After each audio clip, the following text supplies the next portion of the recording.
It is country music's biggest night, and you get to be here representing your family and your family's legacy. How special is this moment to you?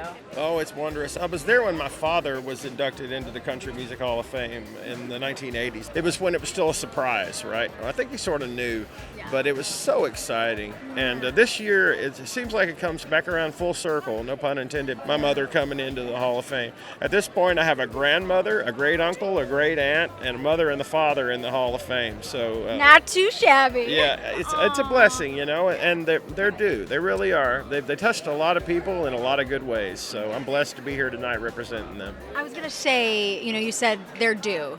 Obviously, we know the magnitude of what your family has done in music, but what makes this honor for your mom so special?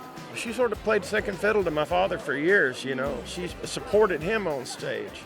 And so therefore a lot of her glory was unsung. A lot that she was due, wasn't given to her in her lifetime. She did win 2 Grammys towards the end of her life, and albums that I was blessed to be able to produce, for her. And so that's great. That's a wondrous thing.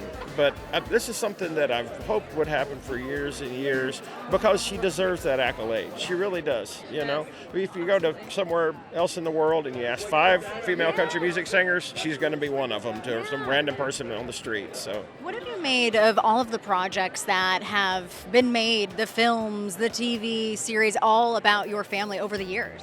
Well, you can't do everything right. If you're going to make a movie like Walk the Line, I feel like it was a great love story, right? I mean, you're always going to miss 1 or 2 things, but especially when you're trying to fill in, 2 hours, that's all you've got. But I think it's a movie that my parents wanted to see made. They wanted a film that touched people about their love story. So, there's great documentaries out there. There's a lot to learn.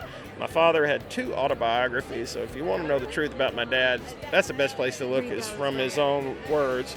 But I'm greatly blessed by their life and their heritage, and people every day are learning more about their music and more excited about it every day. But and what an inspiring love story that they did have. Yeah, it's wonderful. Our children, tell them about our daughter Grace. Yeah, so our daughter Grace June Cash, she's 8 years old, and our son James Christopher Cash is 4 years old, and they both play music. And Grace actually has a great sense of humor, like June, his mother, which is incredible. And our son James Cash is a musician, incredible. Just like myself, just like John, just like his family, just like my family. All over them, It runs in the genes. It's in the DNA. Yes, exactly. Thank you. So, no, please. I was just going to say, Grace is a comedian like my mother was. Yeah. She truly is. She's a funny kid. Yep. Thank you both so much for your time. Appreciate it. You look gorgeous. I love the red. Thank you so much for your time. Appreciate it. Thank you. Have fun tonight, you guys.